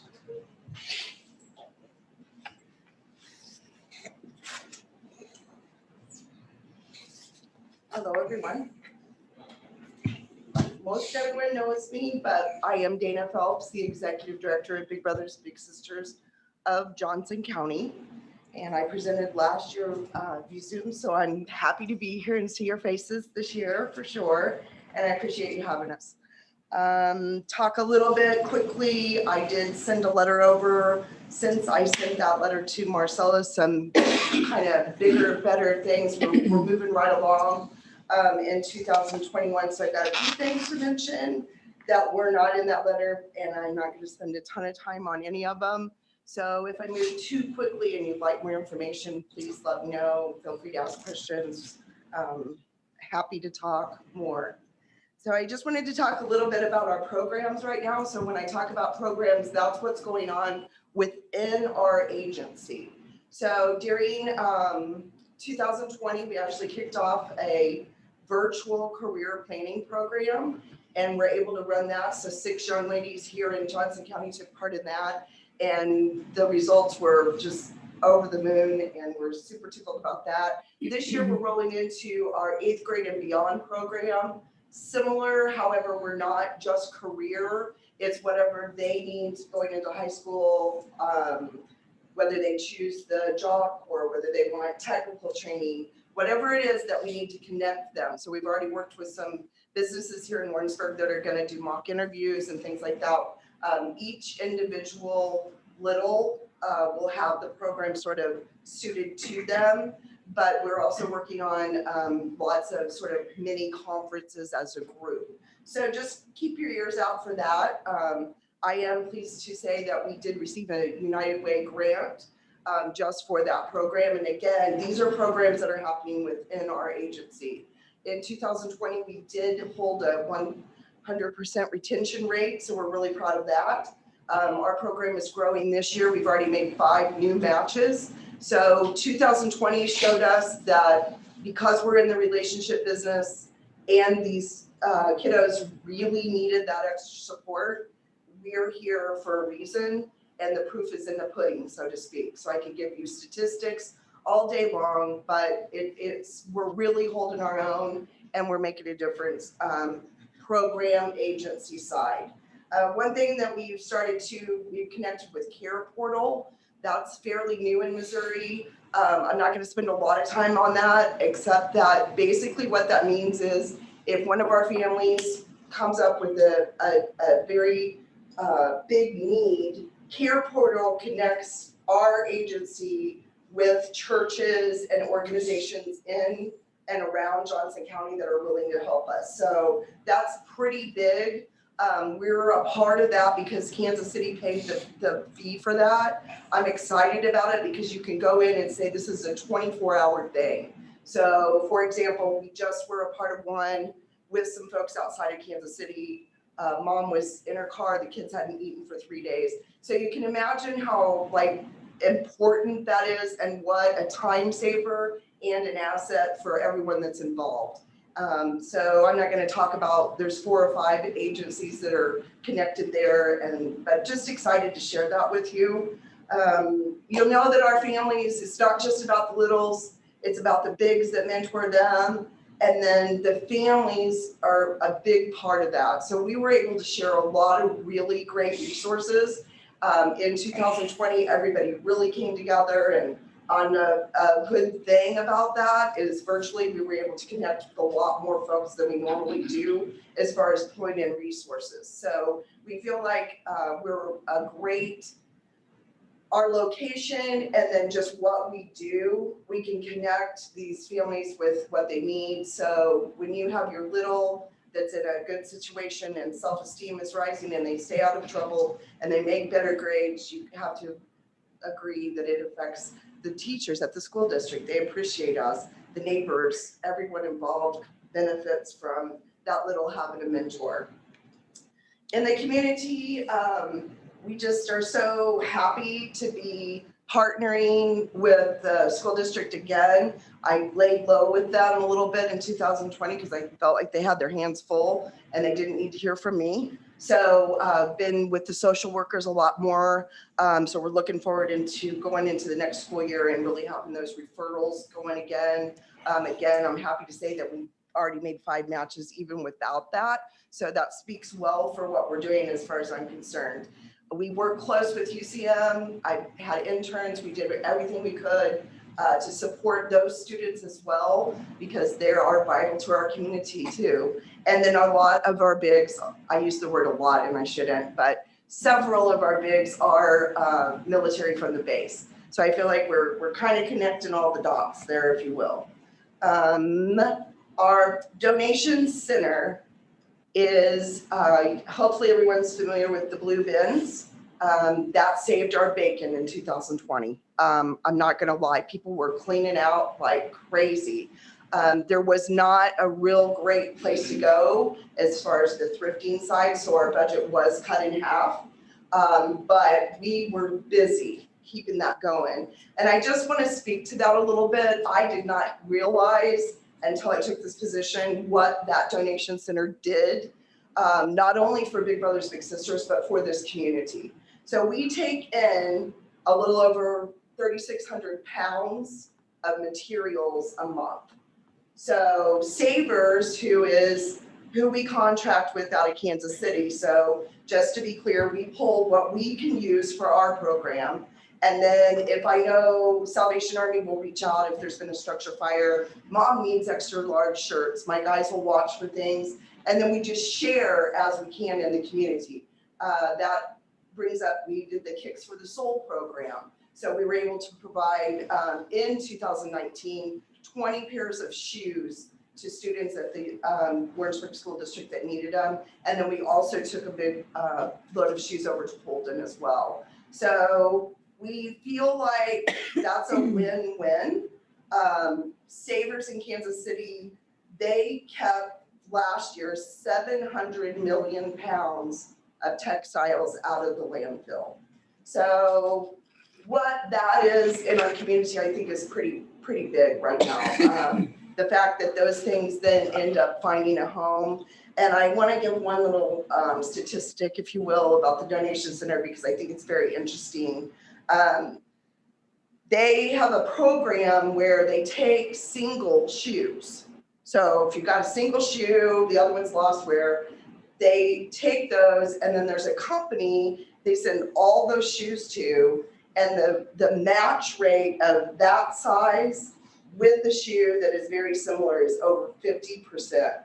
So you think about how many shoes, end up in the trash can or whatever. So anyway, the donation center is important to us. And then, like I said, I do really believe that it's a service to the community as well. Partnership wise, we've been working with Main Street for several years. Up in my game a little bit, volunteered with them the other day. We're going to do the movies again at Bergfest. So we're happy to partner with Main Street, working on a letter of intent with Adventure Club. We share resources back and forth a lot. They're going after a grant So happy to work with Casey on that too. We're great. Happy to be at the park and met the new supervisor the other day. We pull a little bit of the load there at the park. That was one thing personally that I sort of took on when we started. So very soon, when we get mulch delivered over there, the folks from our program are going to spread that mulch, and we try to help out with picking up the trash and keep that area picked up. So we're happy to be at Shepherd Park and be a part of that.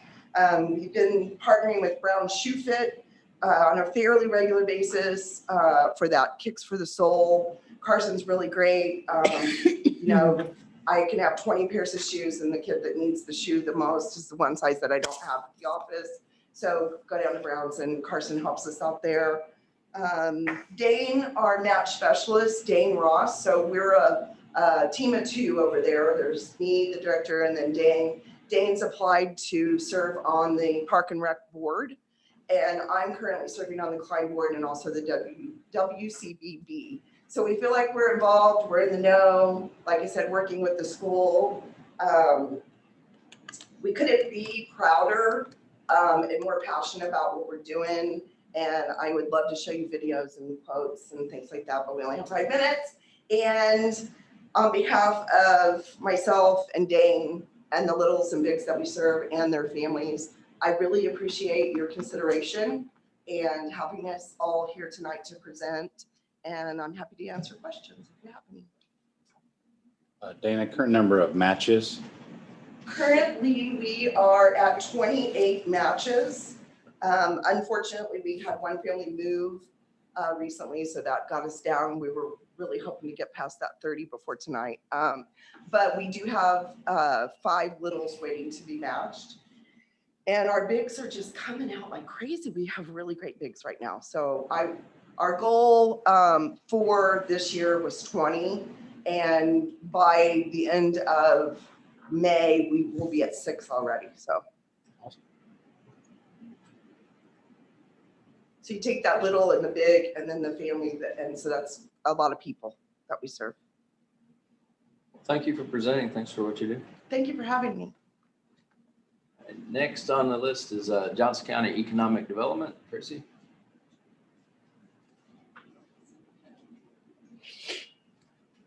Good evening, Mayor, members of the City Council. I'm Tracy Brantner. I'm the Economic Development Director for Johnson County Economic Development Corporation. I've been the Economic Development Director here for 15 years on May 1. So quite the milestone. Over those 15 years, we've had pretty extensive growth. We've done quite a bit in terms of changing our mission and what we do over the years. More importantly, in 2017, we revitalized our strategic plan and revamped it with 5 new sets of goals. In your packet, you do have a letter, a personal letter from me on behalf of the Johnson County Economic Development Board of Directors. And then you also have a summary sheet that talks a little bit about our 5 main goals. And I'm just going to read those really quickly. We support Johnson County's existing economic base. We do business retention, business expansion, business recruitment. So that's kind of the 3-legged stool of the pillar of economic development. If you're doing economic development, you better be doing those 3 things for sure. We foster placemaking efforts and creating an inviting community. We cultivate entrepreneurship and innovation by supporting and developing entrepreneurial ecosystems, and that's a lot of our small business development center work. You see that in the overview. We focus on talent and that pipeline talent where development, retention, and growing our talent here in Johnson County is very, very important.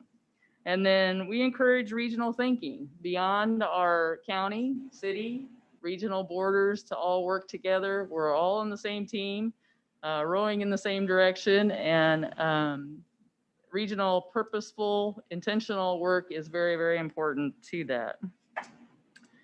So in the letter, I talk a little bit about COVID and where we're at today in terms of the economics of it. I talk a little bit about where we're going in the future, at least in terms of JCEDC's response to that. And then I provided the overview of a little bit of a summary of our program of work that we've been working with and where we're going in the future. Casey and Danielle serve on the JCEDC board. We're very happy to have them as part of our very motivated board of directors. And then I think at this point, if you have any questions, I'm happy to answer those. If you have those.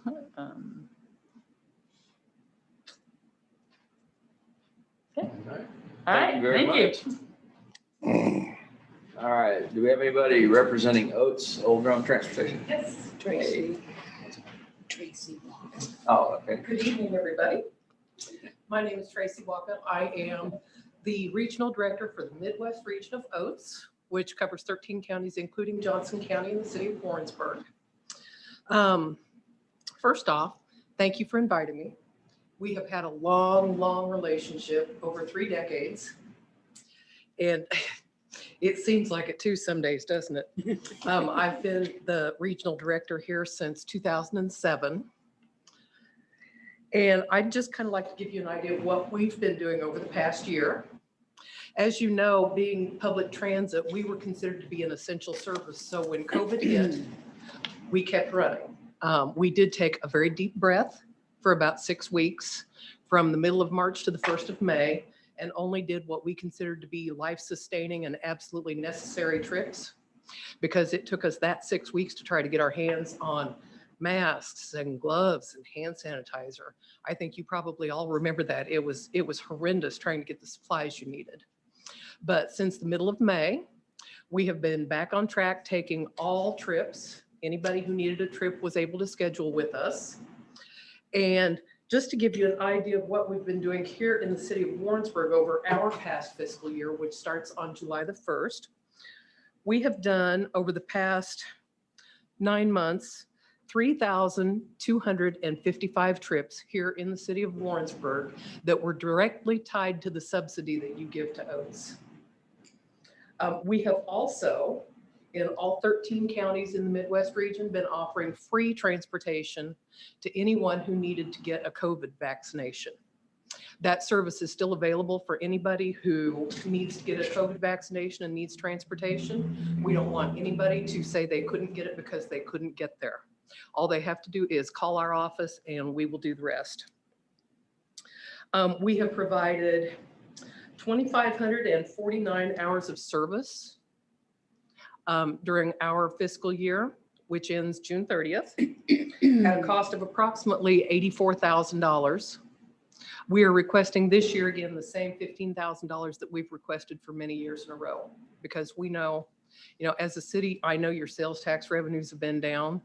I know that you've been as hard hit as everybody else in this pandemic. And so we're just asking that we stay at the same level for the upcoming year. And I would be happy to take any questions you may have. Tracy, thank you for what you do, and thanks for Thank you. presenting tonight. Thank you for your longstanding partnership with Oates. We appreciate you. Okay, next up, we have Pioneer Trails Regional Planning Commission. Good evening, Mr. Mayor. How are you? Council members. Wouldn't mind to take one and pass those along. Sure, thank you.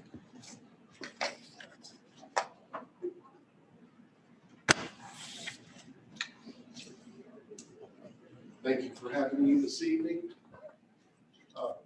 We very much appreciate the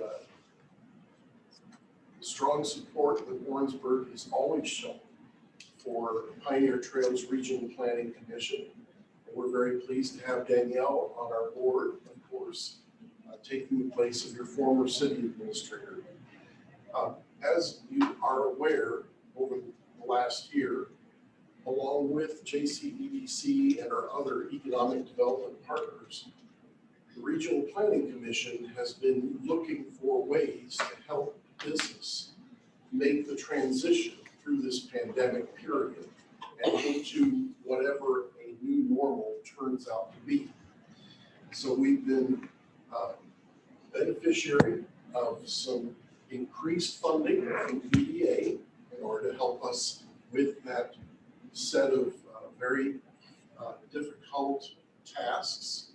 And one of the things we did right away, as soon as we knew that funding was coming in, was to turn around and use some of that to support our economic development partners by establishing contracts by which they would do the hands-on work with the businesses that needed the most help with transition, and we would play a supporting role. So we have been doing that over the past many months now, and we're very pleased to continue that as these pandemic conditions hopefully abate and bring us to whatever the new normal presents for us.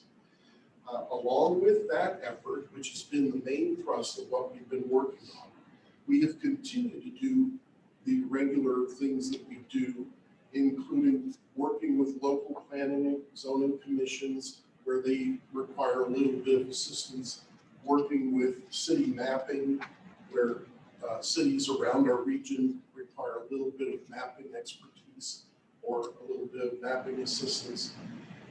And of course, we've been watching the Spirit Trail Coalition's work and working with them very closely to see to it the Spirit Trail that starts here in Warrensburg and goes to the east, makes it all the way to Noster.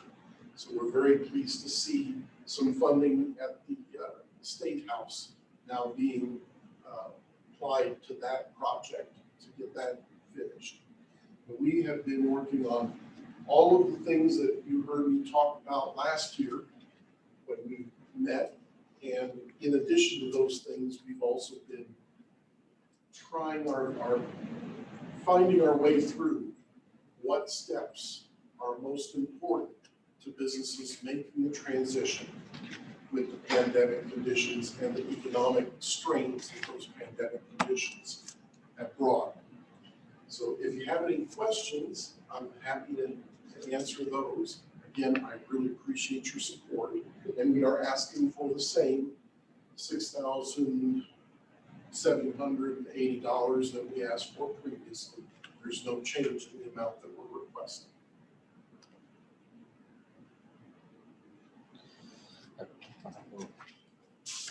Very many questions. Thank you very much for giving some time tonight. Thank you. Next up would be Warrensburg Depot Renovation Corporation. Do we have anybody from there? Okay, we have that information in the packet. Warrensburg Main Street.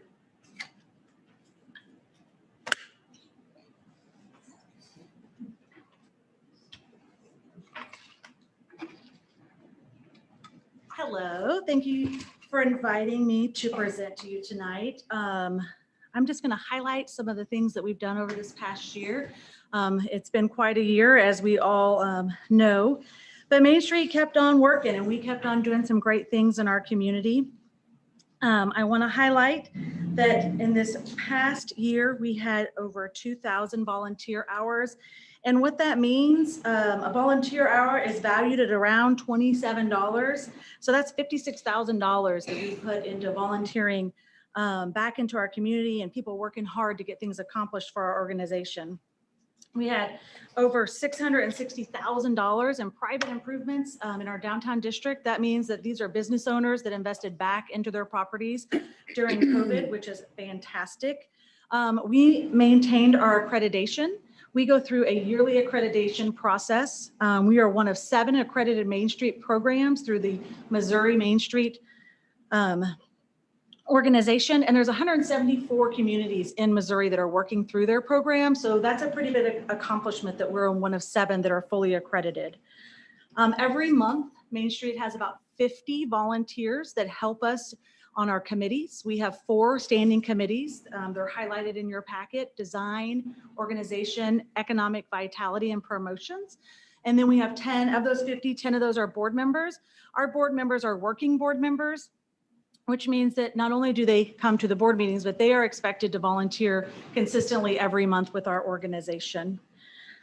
I also want to highlight that we are asking for an increase back to our 2019 level of funding. And that's broken down into the last page of your report, what that looks like, where that goes. Main Street kind of gets little different pots of money for different things. We get a 5,000 stipend for Bergfest specifically that goes towards that fall festival, which we're already well in the works of planning this year. With some exciting things happening with that festival. We also get a small pot for an events coordinator position. And then we also, back in 2019, had a small stipend for training. Not only does our staff go through several trainings a year, but our volunteers go through training as well. And we do offer to cover that training expense for our volunteers. And then we have a pot that is just for our general contractor services that we have with the city. We are asking for some changes to that verbiage of that contract. And some of that is more of just loosening the terms of what that contract says. So we are an event organization. We do a lot of things with events. That's one of our main 4 pillars as events. So our contract specifically states that we will do specific events. So we're just asking that that language get kind of loosened up a little bit, give us a little more freedom when we're planning our yearly events for the community. And then we're also asking for the language to be changed for the events coordinator position, just to give it a little bit more of a description of what it actually does. And we're asking for that to be changed to an assistant director language. And that's kind of the changes that we're looking for. And we're also asking, we have a project that we are working on. Hopefully we will have it done by this year, but we want to line all of the downtown buildings and Christmas lights. That's a $40,000 project. So we're asking for the city to help a little bit with that, as well as we will obviously be asking downtown business owners, property owners, the community to help fund that, as well as our own funds that we get from fundraising and sponsorship. But we are asking for that one-time stipend for that amount as well, so we can get that project across the finish line. We also want to highlight what we have done this year. So we, even though we had about 50% reduction in our funding last year with various cuts just across the board, from fundraising to events that raise money for us, but we were still able to get a lot of things accomplished. And mainly that's due because we qualified for all of the federal government funding that was available. So we took advantage of that. And we took advantage of applying for several grants. We completed the alley. If anybody hasn't seen that yet, I highly encourage you to go down there. That was a multi organizational effort, all the way from the city, all the way down to the schools in the community, helping us get that done. And it's a beautiful addition to our downtown. We also applied for a grant, and we're able to provide some small business relief money to our businesses really early on in COVID. And we also just recently, this past week, we kind of refreshed the city trash cans. We ordered some new signage for those and had a volunteer put them in. So those all just went in Friday and Saturday. So make sure you check those out. And then we also applied for a grant to replace 9 of our trees on Pine Street. And very, very soon we'll be putting metal tree guards around those, hopefully to protect those from any future vandalism that we have. So we've got a lot of great things going down at Main Street. And I want to just highlight too, I really appreciate the board members that are here tonight, and Jamie, my events coordinator, and then our volunteers of the month for the month of April, Dan and Kathy Baldridge are here also. I just want to thank all of them for their support. And like I said, we're a volunteer organization. We really rely on our volunteers to get all of the numerous things that we accomplish each year. And I just want to say that I appreciate them. I appreciate the council for your consideration. Does anybody have any questions?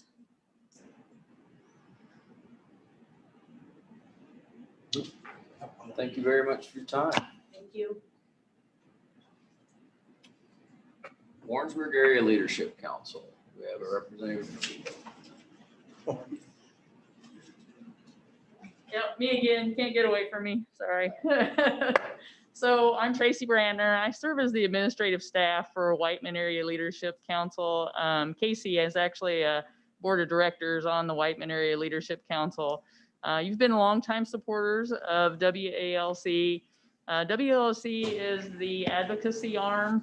We want to make sure that we're keeping and maintaining all of our missions at Whiteman Air Force Base, and that we're growing our base and our community in order to support additional missions in the future or expanded missions.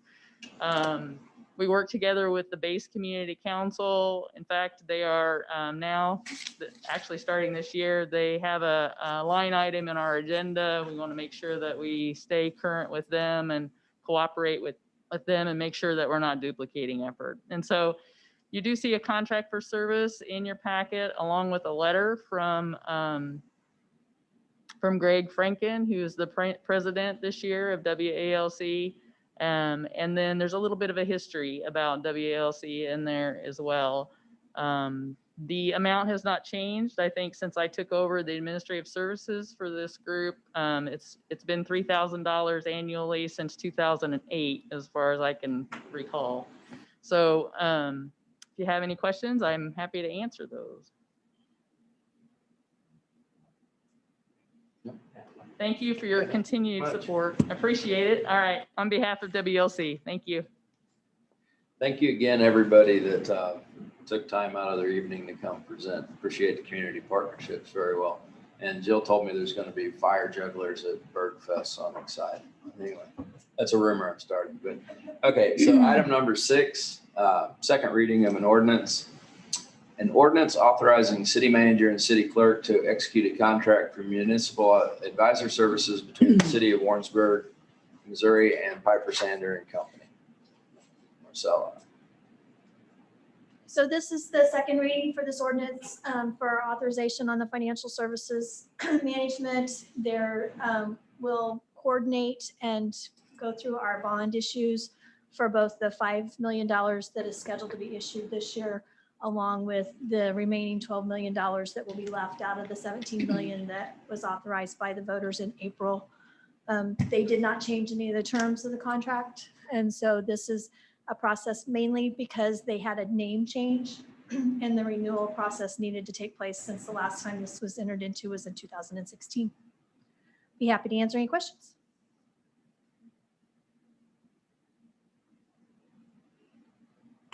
Move to approve the ordinance. This is for adoption or rejection. Brooks, Yes. Kushner, Yes. Lund, Yes. Bentley, Yes. Holmberg. Yes. All right. Item 6.2, second reading of an ordinance amending ordinance 5607, adopting the annual operating budget beginning October 1st, 2020 for the city of Orangeburg, Missouri. Marcella, you back up. Thank you again, Mr. Mayor. This again is the second reading for the ordinance to amend the 2021 budget for beginning October 1 of 2020. The primary changes are the salary increases that were authorized last month. There's also been changes in some of the revenues. The difference in the fund balance that was projected in your letter from first reading is the anticipated money from the American Rescue Plan for general fund. And we will most likely set that out into a separate fund so that it will be tracked and reported as required. And there'll be more information coming on the American Rescue Plan in the coming agendas as we get more information on how we can spend that and what, what our processes are to make that happen. And again, I'll be happy to answer any questions. To approve. This is for adoption or rejection. Brooks, Yes. Kushner, Yes. Lund, Yes. Bentley, Yes. Holmberg. Yes. Item number 6.3, a second reading. An ordinance approving and accepting final plat of Cahill, lots 195 through 219, a subdivision in the city of Warrensburg, Missouri, located on Larson Avenue, north of Veterans Road. Barb? Mayor and City Council, this is your second reading of this subdivision plat. It's the 6th phase of the Cahill subdivision, the 6th final plat we've had out there. It creates 25 lots on the north end of the project there on the east, in the northeast corner of the subdivision. Planning and Zoning Commission recommended approval a couple weeks ago with a list of conditions, and those are included in the ordinance that you have in front of you. The applicant is aware of those and in agreement with them. Be happy to answer any questions. Staff recommends approval of the ordinance. Move to approve. This is for adoption or rejection. Excuse me. Brooks, Yes. Kushner, Yes. Lund, Yes. Bentley, Yes. Holmberg. Yes. Okay, item 7, is there any other business? Item 8, appearances to council not listed on the agenda.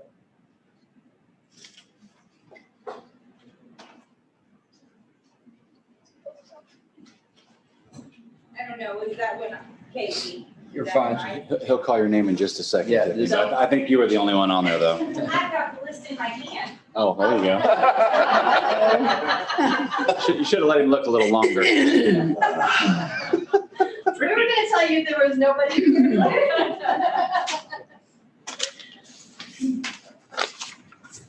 All right.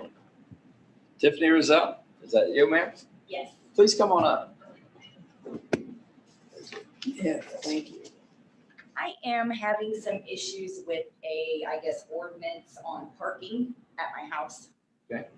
The city inspector says I'm parking in my yard, but I'm not. I'm parking in gravel. It's been like that the entire time I've lived there. And it was not an issue for an entire year. From March to March, nobody ever said anything. And I don't know what to do. Okay. She's telling me I have to park on the street, and I don't want to park on the street because my car got hit parked on the street. So, I mean, and it's parked in gravel. So I don't know what to do. And my landlord told me to come to a city council meeting. Okay, and this is at 416 West South. So do we have any other information from? So can I look at the letter from Jane or Kristen on? It's Jane. It's Jane. Okay. So my understanding was, in verbal conversations with you, she had told you to contact Kristen in the zoning office? Is that not? No. Okay. If you call the number that's on here. Jane West Haven, something is the only number that I was left. Yeah, it was the first phone number. Yeah, if you call the number that's on here tomorrow. Okay. And ask to speak to Kristen. Okay. And she can talk to you, explain to her that you feel the gravel has always been there. Okay. We have maps we'll have to compare that to see if we have evidence of that or proof of that. Okay. If it's has always been there, then that's a driveway. If there's not evidence that there's always been gravel there, like for years and years. Yeah, I'm not sure. I just moved in last March, and I know when I moved in, it was gravel. I can only speak for the past year. So you can explain to Kristen what you know. Okay. And then she can look into the matter, and either there's a violation or because there's not a grandfathered driveway. Okay. Or if there is a grandfathered driveway and we find proof of that, then there would not be a violation. Okay. We would abate the case. Okay. So we just need to find out the particulars about how Yeah, long. when I talked or to if Jane, there's- I got absolutely nowhere with her, and I ended up hanging up on her because she wouldn't listen to me, and so, yeah. So, yeah, we talk to Kristen tomorrow, or my name's Barbara, if you forget Kristen. Kristen, I think I Kristen can will be the remember one that. talking. Thank you very much. Thank you. Thank you. Okay, is there anybody else on the list? So. No. All right, miscellaneous matters from the mayor and or city council. So let's go around the room first before we get to the resolution. Anything from you folks? Nolan, Jim? No, I don't have any right. Any other items? Okay. So joint city council and parks resolution, as most folks know, we've been trying to work together. We started communicating about the resolution that was issued in October and how we can do some verbiage and some actions to replace that. I think we've had a couple of really good sessions, and the fact that we are communicating. I'm going to open it up like to Tarl. I know I've got Daniel Fessler, Daniel Doolin. We also have Dan Baldridge. So if anybody wants to speak to this, the process right now is this is a draft. I have not specifically asked details from any other particular council members. We need to do that. So I'm not proposing that this is final, but it is important to me that as we make conversation progress, it gets to everybody. And since we don't do group emails and et cetera. So, but Tarl? I would just ask everybody to take a look at it and just provide your feedback, your input, just so we can keep this moving forward and make sure it's a successful thing for both sides. So. Either Danielle. Dan. Okay. All right. Mayoral appointments. So we have 3 appointments and then 1 I'm going to bring up of a removal. So let's deal with the appointments first. I want to appoint Amanda Slade to the from our 6th School District Arts Commission. Jim Kushner has taken the Convention Visitor Center. I also asked Jim to take the mayor's position as a designee on planning and zoning because he's quite a bit more qualified than your current mayor. So that's the recommendations I'm making there. Move to approve? Brooks, Yes. Kushner, Yes, Lund, Yes. Bentley, Yes. Holmberg. I had to hesitate. I think you can vote for yourself. It's been done before. Yes. And Scott. So also though, I did send council an email that I received from staff. We have 1 Parks board member that I'm requesting a motion to remove, John Paul Segusi, I think is how you pronounce his name. I did a visit with park staff, and so I sent you the email that I received. So looking for a motion. Motion to approve. Brooks, No. Kushner, Yes, Lund, Yes. Bentley, Yes. Holmberg. Yes. Okay, moving on to Director of Finance report, Marcella. I'll be happy to answer any questions. There's a lot of information there.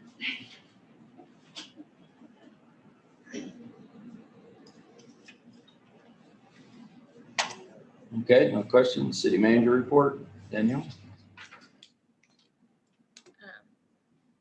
I have nothing to add to my report this evening. However, I believe that Doug and Barb would like to, we've had an issue that's come up regarding some of our plat submission requirements. And so we've had a couple developers in the last week or so bring it up. And so we just want to go over why that requirement is there and make you all aware of the conversation that we've been having. So, Barb. So the requirement to submit a subdivision plat is to turn in an application, the plat itself, copy of the plat itself, and then utility receipts. And so we provide applicants and engineering or survey firms a list of contacts with each of the utility companies, Spire, Evergy, CenturyLink, Spectrum, and the water company, so that they can provide to them the same copy of the plat that is provided to staff on the day of the application. They do that in advance of making application, and they need to get a receipt, an email back. Some get a written statement back, some sign a Post-it note and give me a Post-it note. A statement saying they received the plat, not that they had time to review it, they have these comments or anything like that, just that they physically received it. And we need each of those 5 receipts in order for the application to be submitted on completely and by the application deadline. And so last Wednesday was the application deadline for plats that you will see come in front of you in the month of July. So it's about a 45-day time period from when they submit to when they go to P&Z and they go to City Council. During that time, then there's 30 days which the utility company has to do the review and provide any comments directly to staff concerning, we need an easement here, or this easement won't work for us, information like that. We rarely get feedback or information from the utility companies, but they do have that 30-day window to provide that to us. And if they did have that type of feedback, we would get with Public Works and try to make it work with the easements on the plat. Move them, get with the developer, make that work, get that taken care of. If they don't make comment, that's fine. We don't have to wait for them.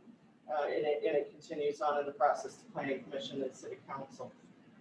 The problem last week with it being a deadline week is that if we don't have those 5, then we consider that plat to not be submitted completely. We don't have all the items that we're required to have. The utility companies can be very slow in providing that information back to surveyors, providing that application information to applicants.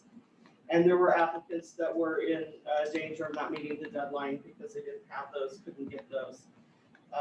Two different applicants. Both did end up meeting the requirement, or we did get them by the end of the week. One came in Thursday instead of Wednesday. But by the end of the day, Thursday, we had everything. So there was discussion last week that they feel that utility receipt requirement is onerous and not something we should require.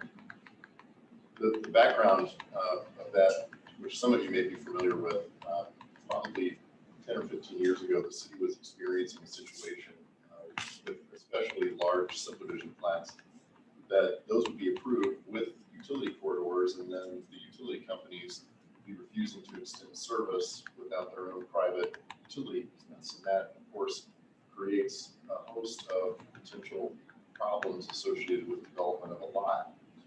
And so through a fairly extensive process of revising the city code, we developed a right-of-way management ordinance that addressed this issue. The utility's concern is that if they have to locate within a street right-of-way, they're subject to the city's use of that right-of-way and have to pay for relocation costs.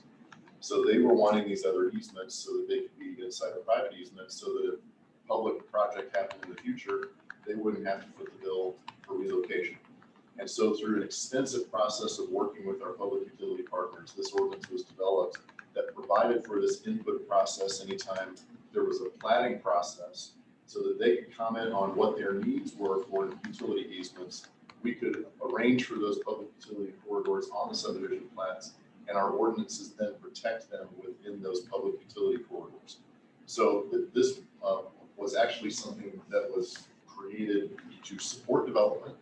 I know that the people that are working day to day on getting these submissions done feel like it's a barrier to development, but in fact, it is to address this issue that in the absence of this ordinance scheme, in the absence of these utility companies being at the table, providing this comment early on in the planning process, we actually go back to where we were before.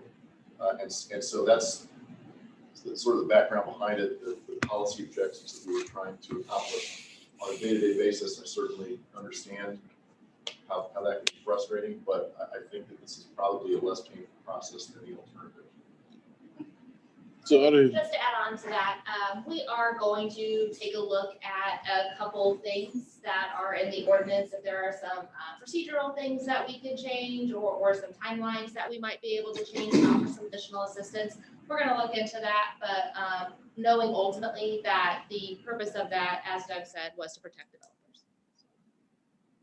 I'm sure I already know the answer to this, but is all of this explicitly on the website very clearly for everyone knows this? So it's very clearly stated on the applications that this is required, that the utility receipts are required to be submitted. We do not put the utility contact information on the website. We do email that to them. So if they, typically they call and say, what's required to do a plat? Mm-hmm. And when we direct them to the application, then we'll also email them a copy of that utility contact list. The reason we don't put it on the website is they are specific individuals within each company who do front-end development, and not the people that you would call if you have a service issue with your bill or something. So we don't put that out there so that people that scrub this website for information can pick it up. So it is out there that it's there. When we are emailing something to someone or have them on the phone and we're talking to them about this requirement, we are explicitly clear that it can take a week or more to get this done. And they should not wait until the last day to begin this process, because they will miss the deadline. We're also very clear that we need something back that acknowledges we received this, not just FedEx tracking number or UPS tracking number that says I sent it. We need something that they received it. So yes, we try to be explicitly clear in our language, because it is the biggest hurdle to turning in a plat.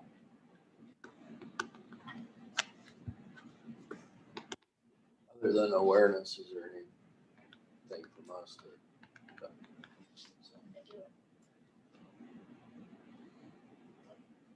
Okay. Any other business or things from folks in the audience? Doyle, did you want to Oh, share your sure. news? Yeah, I have business. We received our, well, first of all, we received a grant from FEMA to replace our SCBA compressor, which is about $70,000. That's cool. And then this last week, I put out 4 letters of intent for hiring. I received 3 answers back, and we have like 4 more to go. So that's for full-time. So that's been kind of encouraging, and our part-time ranks are filling up also. So it's been a good week. You guys did a good job. Everybody in public safety does, for sure. Thank you. Cindy, did you want to share your news? It'll get around. Anybody else, anything? All right, I don't want to be accused of running too fast in meetings. So, with no other questions, no other comments, we're gonna call it adjourned.